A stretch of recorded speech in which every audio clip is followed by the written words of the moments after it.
हे राधा रमण गिरधारी, हम आए हैं शरण तिहारी।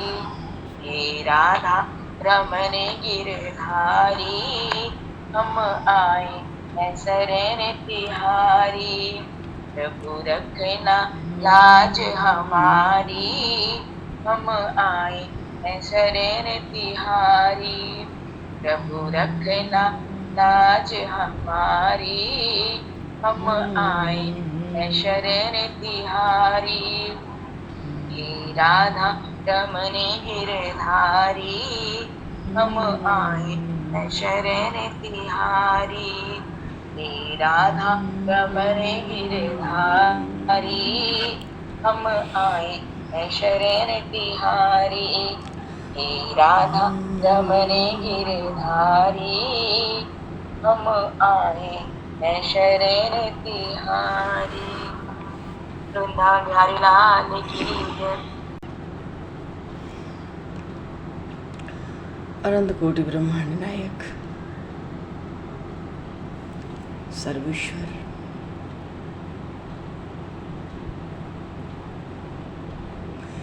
पूर्ण परात्पर ब्रह्म असंख्य कल्याण गुण गणले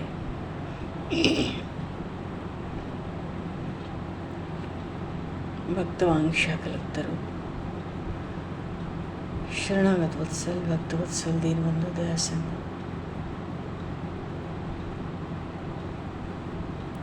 भगवान श्री राधा माधव की असीम कृपा करुणा से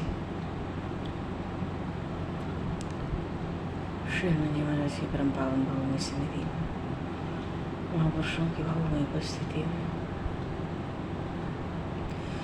एवं आप सभी श्रद्धालु भक्त वैष्णवों की मंगल सन्निधि में मानव जीवन का सर्वोत्कृष्ट फल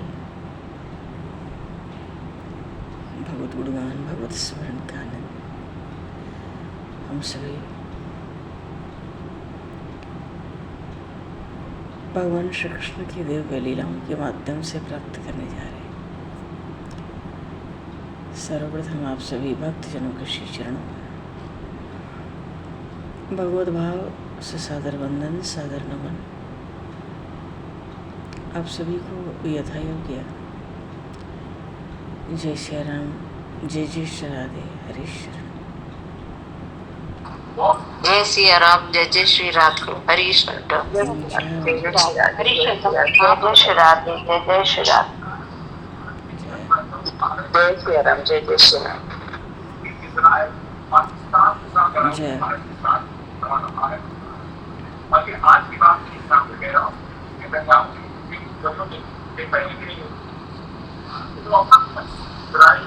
ओम जी अपना म्यूट कर लीजिए। वंशी विभूषित करान्नवनीरदाभा पीताम्बरा तरुणबिम्बफलाधरोष्ठा पूर्णेन्दुसुन्दरमुखाधरविन्दनेत्रात् कृष्णात् परं किमपि तत्त्वमहं न जाने। कृष्णात् परं किमपि तत्त्वमहं न जाने। हरि शरण।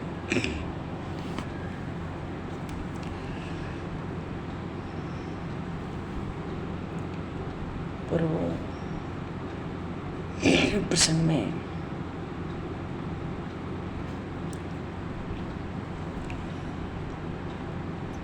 अच्छा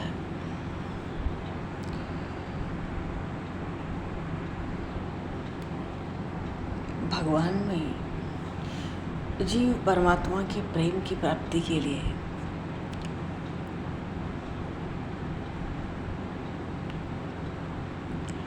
मानो जप करने से भगवान में प्रेम भक्ति प्राप्त हो और कल्याण हो जाए।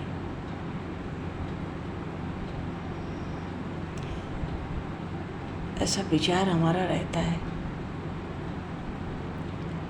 पर जप की जो क्रिया है उससे प्रेम की प्राप्ति नहीं होती है प्रायः। जप के साथ, भगवान के नाम के जप के साथ जब भाव होता है, हम भाव रखकर भगवान के नाम का जप करें तो प्रेम होगा।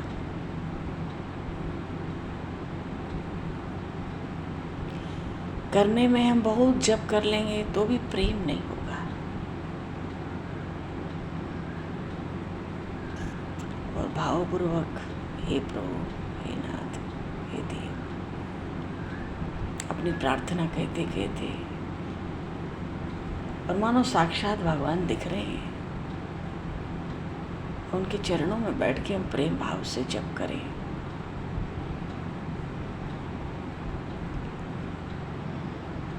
तो प्रेम प्राप्त होगा। केवल जप करने से जप तो होगा, संख्या तो होगी, संभवतः नियम भी होगा, पर प्रेम प्राप्त नहीं होता।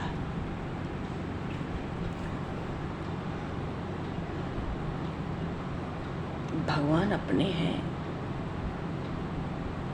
इस अपनेपन, मेरेपन से प्रेम होता है, क्योंकि अपने हैं तो उसमें एक शक्ति है।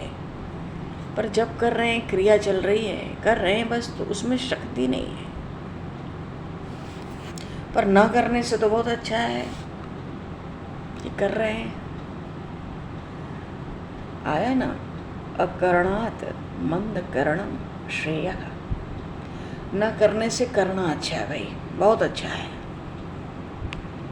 पर प्रेम प्रकट हो जाए भगवान में, वो ताकत जप करने की क्रिया में नहीं है। हम थोड़ा ऊपर उठें तो प्रभु में प्रेम कर सकते हैं। जप करते समय प्रभु के चरणों में जप करें, हृदय भी द्रवित हो गए तो प्रेम होगा।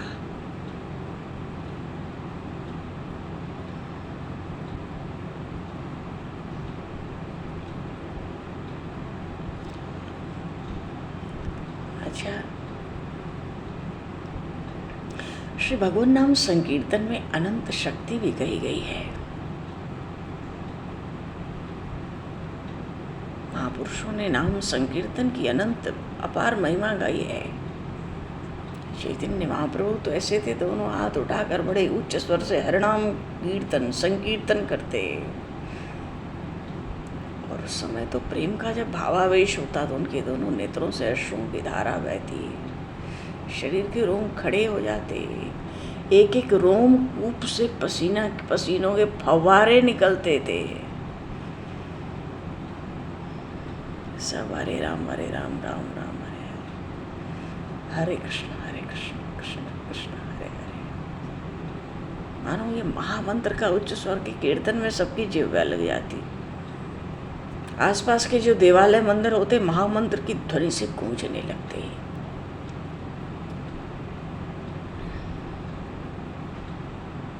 उस संकीर्तन की बाढ़ में सबके पाप धुल के बह जाते हैं। भगवान के नाम के प्रभाव से जीव निष्पाप हो जाता है। भक्तजन आके महाप्रभु के चरणों में गिरते अत्यंत दीन भाव से, कातर होके कुछ निवेदन भी करते, मानो कि अब ऐसी कृपा हो, ऐसी कृपा कीजिए कि श्री हरि के चरणों में भक्ति हो जाए।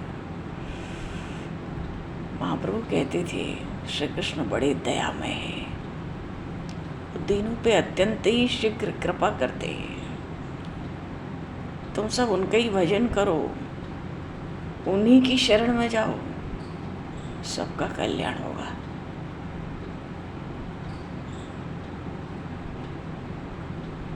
भक्तजन महाप्रभु की आज्ञा शिरोधार्य करते हैं। कहने का भाव ये है कि पहले भगवान नाम का भाव और प्रेम पूर्वक जप, और जैसे जैसे प्रेम बढ़ने लगता है भगवान के कीर्तन में भी आनंद होने लगता है।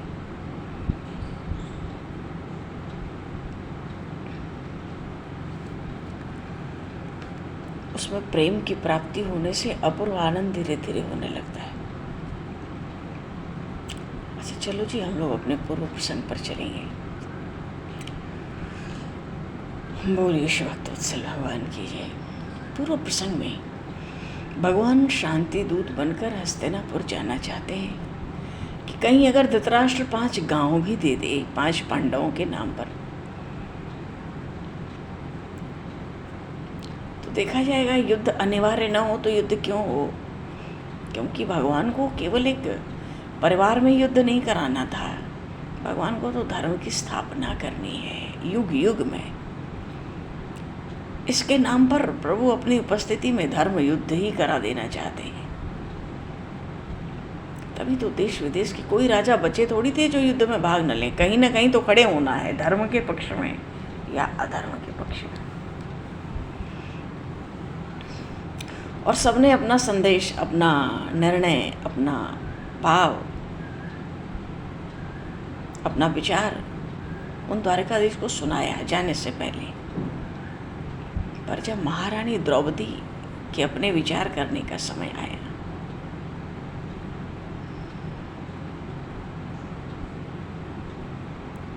क्योंकि महाराज युधिष्ठिर तो धर्म चाहते हैं, उनकी वाणी में धर्म भी है, अर्थ भी है, और भीमसेन थोड़े शांत दिखे, तो द्रुपद सुधा ऐसी स्थिति में जो सहदेव ने बड़ी उत्तम बात की युद्ध होना ही चाहिए, सात्यकी ने बड़ी उत्तम बात की युद्ध होना ही चाहिए, इन दोनों की प्रशंसा की और रो रो कर उन मधुसूदन से कहने लगी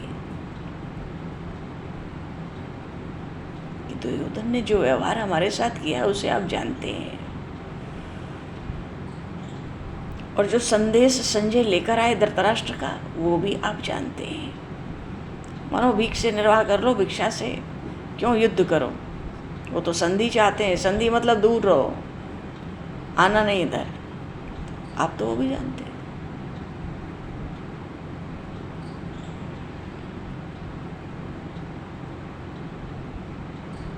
और मैं तो यज्ञ वेदी से उत्पन्न महाराज द्रुपद की अयोनिजा पुत्री हूँ।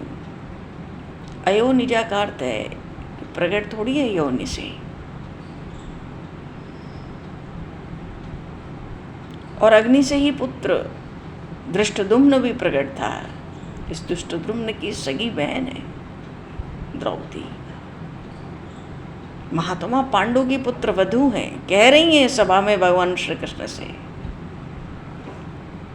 और लोकपालों के समान जो तेजस्वी पांडव हैं उनकी महारानी है। अखिल ब्रह्मांडों के अधिपति त्रिभुवनपति आपकी मैं सखी हूं। इतनी सम्मानिता होने पर भी मेरा सभा में इतना तिरस्कार।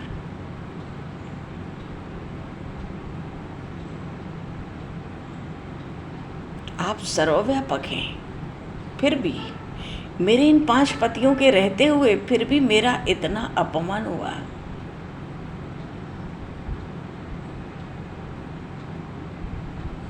पांडवों के जीते जी, यदुवंशियों के जीते जी और पांचाल वीरों के जीते रहते मैं इन पापियों की सभा में दासी की दशा में पहुंची। इतना कहते कहते तो नेत्र लाल हो गए, बड़े बड़े नेत्र, आंसू की बड़ी बड़ी बूंदें टपा टप गिरने लगी। द्रौपदी जी का स्वर जो था क्रोध से कांप रहा था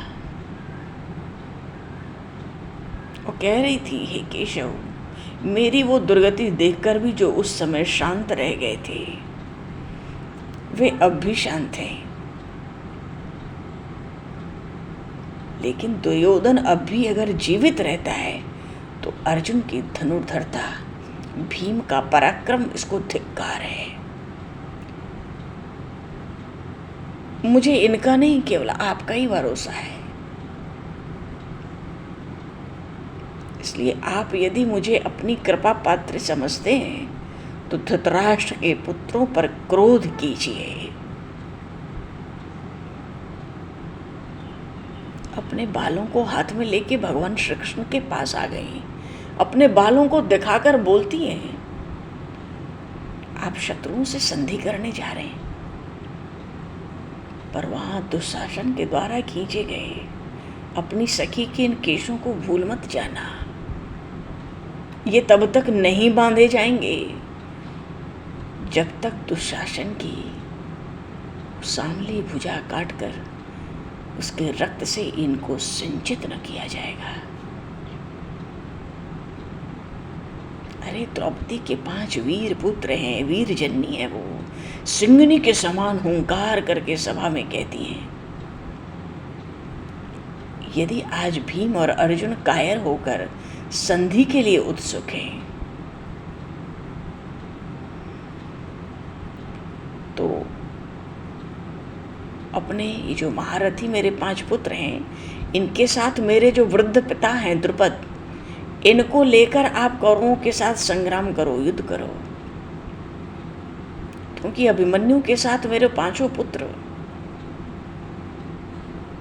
प्राणों पर खेल के अपनी माता के अभिमान का प्रतिशोध लेंगे, अपमान का।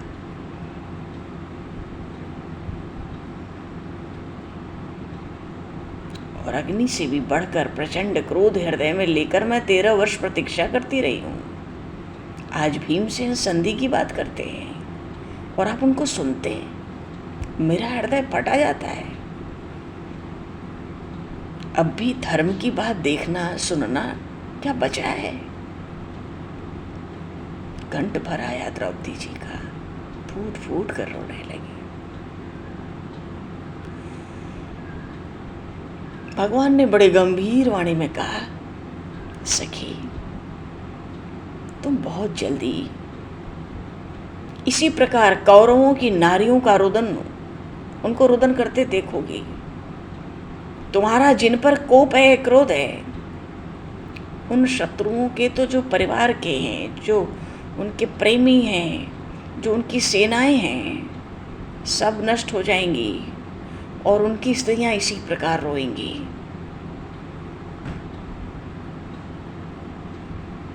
काल के वश हुए धृतराष्ट्र के पुत्र यदि मेरी बात मानकर तुम्हारा सत्व नहीं लौटाएंगे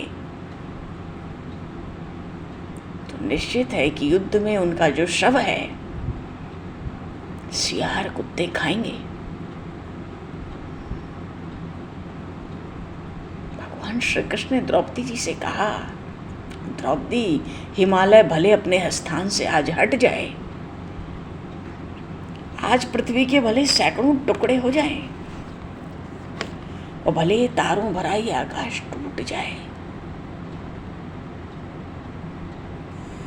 पर मेरी बात मिथ्या नहीं होगी। तुम अपने अश्रुओं को अब रोको। मैं प्रतिज्ञा करके कहता हूं कि तुम बहुत शीघ्र अपने शत्रुओं का युद्ध भूमि में शव देखोगी और अपने पतियों को वैभव लक्ष्मी से संपन्न देखोगी।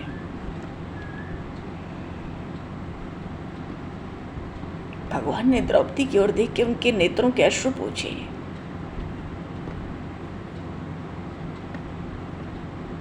लोगों को लगता था जाएंगे दूध बनकर तो कुछ निर्णय आएगा। अब सबको मालूम पड़ता है निर्णय तो आज द्रुपद तनया ने यहीं कर दिया। उसको तो युद्ध चाहिए। शरद ऋतु का अंत था, हेमंत ऋतु आरंभ होने वाली थी, कार्तिक मास था, रेवती नक्षत्र था। भगवान श्री कृष्ण ने यात्रा आरंभ की सात्विकी के साथ। शंख चक्र गदा पद्म धनुष त्रोण सब लेकर सजा दो मेरे रथ में। सात्विकी ने सजा दिया। बड़ी मंगल ध्वनि हुई, शंखनाद हुए, ब्राह्मणों ने स्वस्ति वाचन किया। भाइयों के साथ धर्मराज और उनके साथी जो नरेश थे, काशीराज, धृष्टद्युम्न, ये सब गए पहुंचाने साथ में। चलते समय भगवान द्वारिकाधीश को युधिष्ठिर ने हृदय लगाया। कहते हैं, हे गोविंद, कि जिन पतिहीना अबला माता ने हमें बचपन से सब कष्ट सहकर पालन किया है, जो निरंतर उपवास और तप में ही लगी रहती हैं, फिर भी हमारा कुशल चाहती हैं, उसी के प्रयत्न में रहती हैं, जिनका देवताओं में, अतिथियों में बड़ा अनुराग है, उनसे आप कुशल पूछाना। मनु माता कुंती की कुशल ले आना।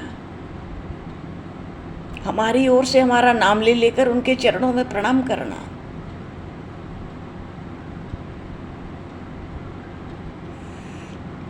युधिष्ठिर जी ने कहा, हे मधुसूदन, क्या कभी ऐसा समय आएगा कि हम इस दुख से छूटकर अपनी दुखिया माता को कुछ सुख पहुंचा सकेंगे। कठिनाई से उन्होंने अपने अश्रु रोके, क्योंकि मंगल का अवसर है, जा रहे हैं।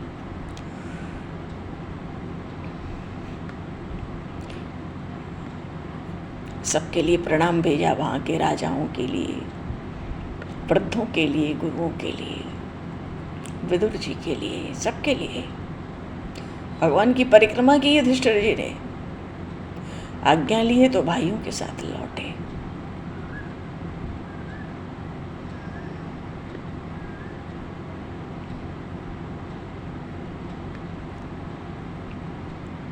अर्जुन ने कहा, उन लोगों ने कहा था जब हम 13 वर्ष वनवास से लौटेंगे तो हमारा आधा राज्य लौटा देंगे। इस बात को सब लोग जानते हैं। अगर दुर्योधन ऐसा करता है तो सर्वोत्तम है, और नहीं तो फिर आपकी आज्ञा के अनुसार मैं उसके सब मित्रों के साथ युद्ध में संहार कर दूंगा सबका। अर्जुन की बात सुन के भीमसेन भी भाव विभोर हो गए, हर्ष हुआ, सिंहनाद किए, बड़ी गर्जना, हृदय से लगाया प्रभु को सबने, सब लौटे।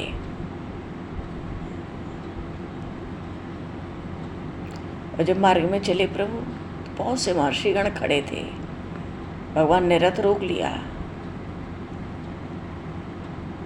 रथ से कूदकर भगवान ने पास जाके प्रणाम किया। भगवान ने कहा, अरे सब लोगों में मंगल तो है। आज दिव्य लोक के सब निवासी धरती पर पधारे, मैं क्या सेवा कर सकता हूँ। उसमें भगवान परशुराम भी थे। उन्होंने भगवान कृष्ण को हृदय से लगाया, क्योंकि वो तो बड़े दीर्घजीवी हैं ना, ब्रह्मर्षि हैं, राजर्षि हैं।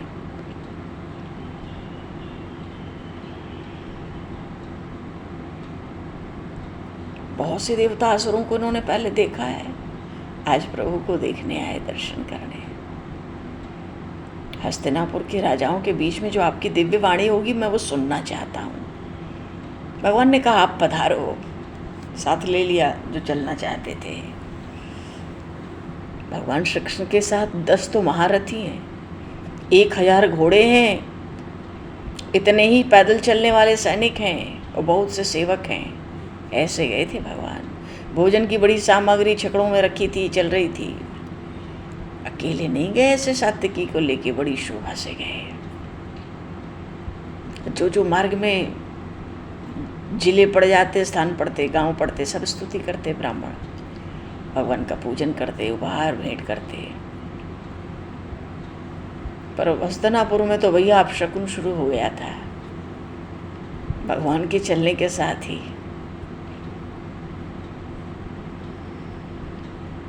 भगवान तो परम मंगलमय है। कृष्ण आ रहे हैं, समाचार मिला धृतराष्ट्र को।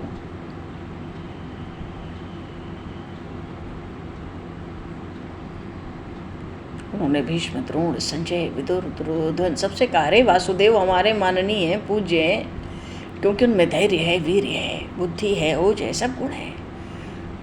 हम सत्कार करें, उनको सुख पहुंचावें। अगर उनका तिरस्कार होगा तो दुख को आमंत्रण देना होगा। और कहीं वो हमारे सत्कार से प्रसन्न हो गए, संतुष्ट भी हो गए, तो हमारे मन की सब बात पूरी हो जाएगी। अब तो दुर्योधन स्वागत की तैयारी में लगा। उसने रास्ते में ही विश्राम स्थल बनवाने लगा। वो भीम धृतराष्ट्र ने सिखा दिया, ऐसा काम करो जिससे वो तुम पर प्रसन्न हो। स्वागत की तैयारी करो। भीष्म, पितामह भीष्म को अच्छा लगा, चलो इनकी सोच अभी अच्छी है। जगह जगह विश्राम स्थल बनाए, मार्ग में देव दुर्लभ भोग उसने प्रकट कराए। दुर्योधन ने बहुमूल्य रत्न हर जगह भेंट हो रहे थे।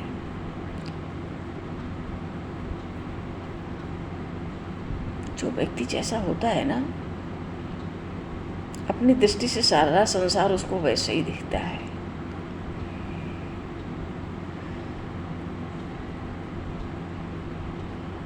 कोई जीवन में धन को महत्व देगा ना, तो देखिएगा कि किसके पास बहुत धन है उसको बड़ा महान मानेगा, और दूसरों को भी वही दे देकर सम्मान करना चाहेगा।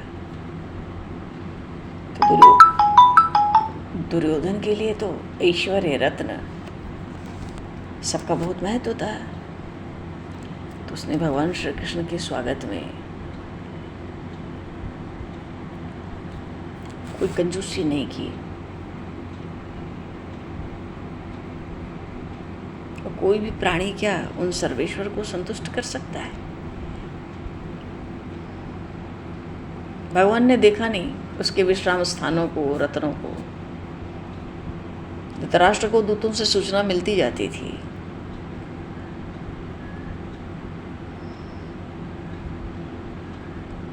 विदुर बताते थे कहाँ कहाँ रात्रि में विश्राम कर रहे हैं, कल सुबह पहुंच जाएंगे। त्रिलोकी के स्वामी हैं, सृष्टिकर्ता ब्रह्मा के भी पिता हैं, इसलिए आप घोषणा करा दो कि जितनी प्रजा है हस्तिनापुर में, बालक हों चाहे वृद्ध हों, स्त्री हो चाहे पुरुष, सब आए साक्षात सूर्य के समान। उन श्री कृष्ण का सबको दर्शन करना चाहिए। सब अपने अपने आनंद में, सब अपने अपने आनंद में।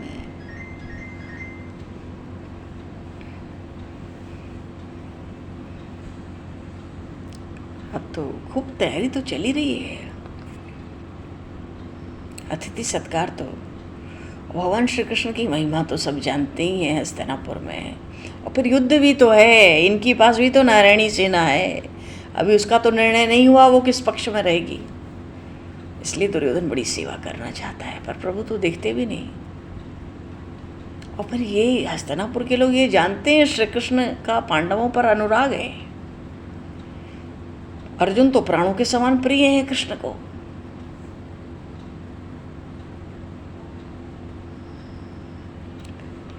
चरण धोने के लिए बड़े सुंदर सुंदर सुगंधित जल भेजता था दुर्योधन। प्रभु ने कहीं देखा ही नहीं उसके किसी आतिथ्य को। दुर्योधन को भी लगता है हाँ विदुर ठीक कह रहे हैं, पिताजी पांडवों के प्रति बड़ा प्रेम है कृष्ण का, तोड़ा नहीं जा सकता।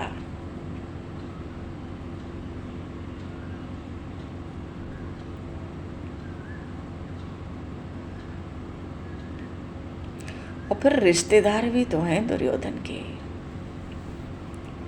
दुर्योधन की पुत्री लक्ष्मणा का विवाह सांब के साथ हुआ है। सांब तो भगवान श्री कृष्ण के पुत्र थे, हर तरह से तो आदर सत्कार करना है उनका। पितामह भीष्म ने कहा ये आदर सत्कार छोड़ो, श्री कृष्ण ने जो कुछ करने का निर्णय कर लिया ना मन में, उसको कोई बदल नहीं सकता।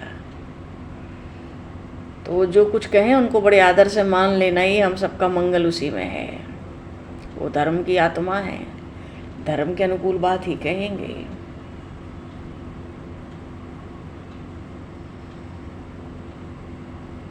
दुर्योधन समझ गया भीष्म पितामह क्या कहना चाहते हैं। बोलता ये तो मुझे स्वीकार ही नहीं है कि जीते जी अपनी राज्य लक्ष्मी में पांडवों के साथ बांट लूं, ये होगा नहीं।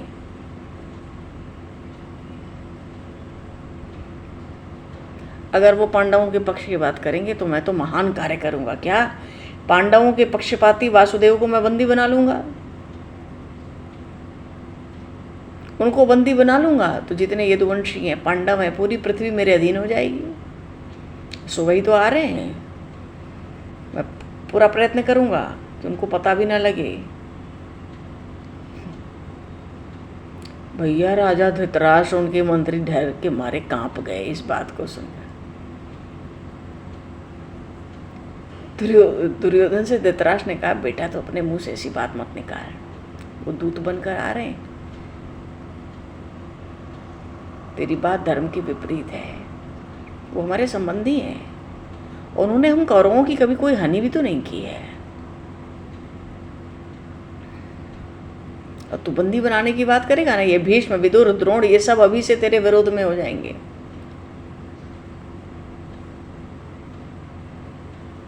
पितामह भीष्म के नेत्र तो अंगार हो गए। वो कहते हैं धृतराष्ट्र तुम्हारा ये जो मंदमती पुत्र है ना, इसको मौत ने घेर लिया है। कुमार्ग पकड़ता है, ये पापिष्ट श्री कृष्ण को पकड़ने के लिए खड़ा होना चाहता है। अरे अपने समर्थकों के साथ आधे क्षण में नष्ट हो जाएगा उनके सामने।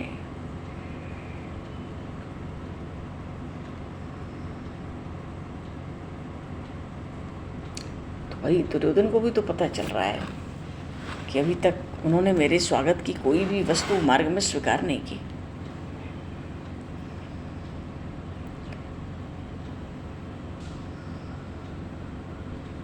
पर भीष्म के क्रोध ने समझा दिया दुर्योधन को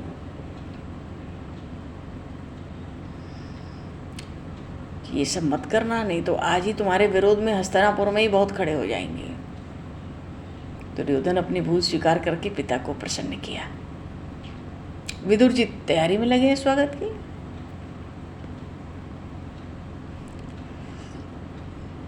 उनके स्वागत में खूब धूमधाम चमक दमक सब हो रहा है।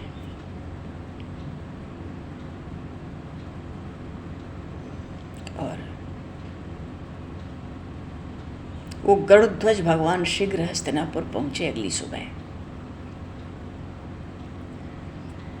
भीष्म, द्रोण, कृपाचार्य, धृतराष्ट्र के सब पुत्र विदुर सज धज कर बहुत आगे तक आ गए हस्तिनापुर की सीमा तक स्वागत के लिए।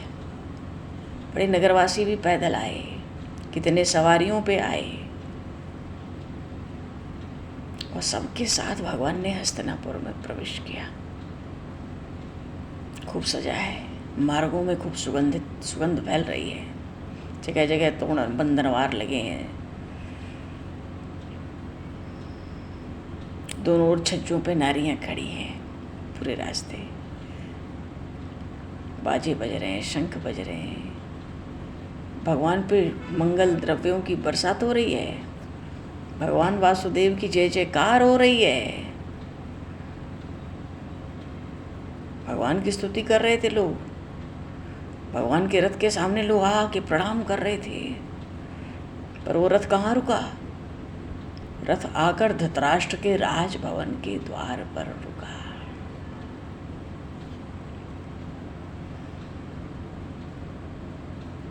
और तीनों द्वार भगवान ने पार किए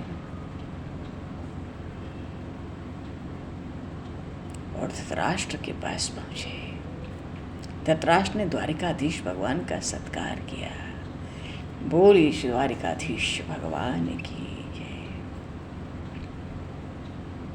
और भगवान ने भीष्म पितामह, धृतराष्ट्र और उनको जितने गुरुजन थे सबको प्रणाम किया। जितने सभासद थे सबके योग्य जैसा था वैसे मिले, जथा जोग मिले सब ही कृपाला। एक स्वर्ण का सिंहासन पहले ही सजाया गया था प्रभु के लिए। राजा धृतराष्ट्र के कहने से भगवान श्री कृष्ण वहीं बैठे और विदुर की सहायता लेकर उस अंधे धृतराष्ट्र ने भगवान का पूजन किया वहां। और सिंहासन से भगवान उठे तो अब दुर्योधन आया भाइयों के साथ।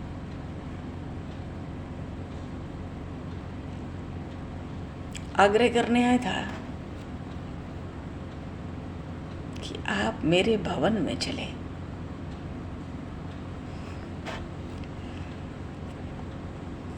सोचता है कोने में भीतर ले जाके विशेष आदर सत्कार करूंगा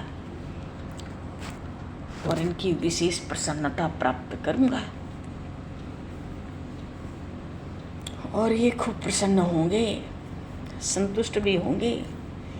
युद्ध तो मैं करके रहूंगा, पर इनकी प्रसन्नता से मैं इनको अपने पक्ष में युद्ध में मिला लूंगा। इनके पास बड़ी भारी नारायणी सेना है, पूरे विश्व में उस सेना की चर्चा है। तो सेना भी तो है,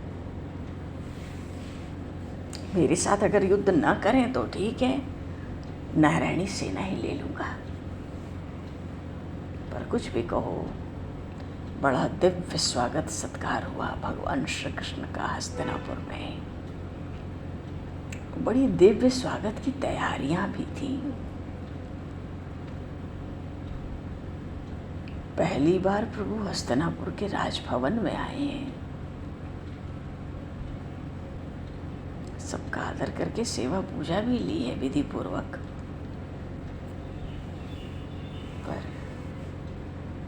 सबसे अंत में जब दुर्योधन अपने भाइयों और अपने मित्रों सहायकों के साथ पहुंचा, एकांत में अपने भवन में प्रभु का विशेष सत्कार करना चाहता है, पर इस मूर्ख को कहाँ पता है प्रभु तो भाव और प्रेम के भूखे हैं। इसकी मिष्ठान्न और पकवानों के थोड़े ही, वो तो साग खा लेंगे, भले विदुर विदुरानी क्या। पूरे मार्ग में तो दुर्योधन के जगह जगह उसने ठहराव डाले, विश्राम स्थल बनाए, इतने रत्न, इतने भेंट, देव दुर्लभ भोग उपस्थित किए। भगवान ने कहीं स्पर्श तक नहीं किया, देखा ही नहीं उधर। दुर्योधन को सब पता था। अब सबसे अच्छा अवसर है, सबने प्रणाम कर लिया, पूजन कर लिया, सब बात हो गई और कृष्ण की इतनी महिमा सुनाई गई। एक दिन पहले हस्तिनापुर के दरबार में दुर्योधन को सद्बुद्धि भी दी गई। सोचता है बांध लूंगा, मेरे मन की बात नहीं होगी तो उसको बांध लूंगा।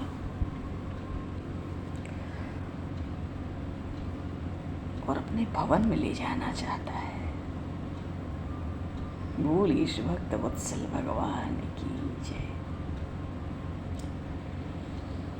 आज द्रौपदी ने भगवान को रो रो कर इतना जो कुछ सुनाया है, क्या एक क्षण के लिए भी उस सभा को देखने के बाद प्रभु उस बात को भूल सकते हैं कि यही मेरी सखी का इतना तिरस्कार हुआ, इसी सभा में। प्रभु ने तो एक ही दृष्टि में सब देख लिया। चलो जी, अब आगे का प्रसंग आगे। बोलिए श्री कृष्णचंद्र भगवान की जय, श्यावर रामचंद्र भगवान की जय, श्री गौरी शंकर भगवान की जय, शर्मन जी महाराज की जय, सब संतन की जय, सब भक्तन की जय, सब देव भगवान की जय। भगवान समय को दुष्कृत करते हुए बाजेंगे। वाणी को विराम, वाक्य पुष्पांजलि प्रभु के श्री चरणों में सादर समर्पित। और आप सभी को भी यथायोग जय श्री राम, जय जय श्री राधे।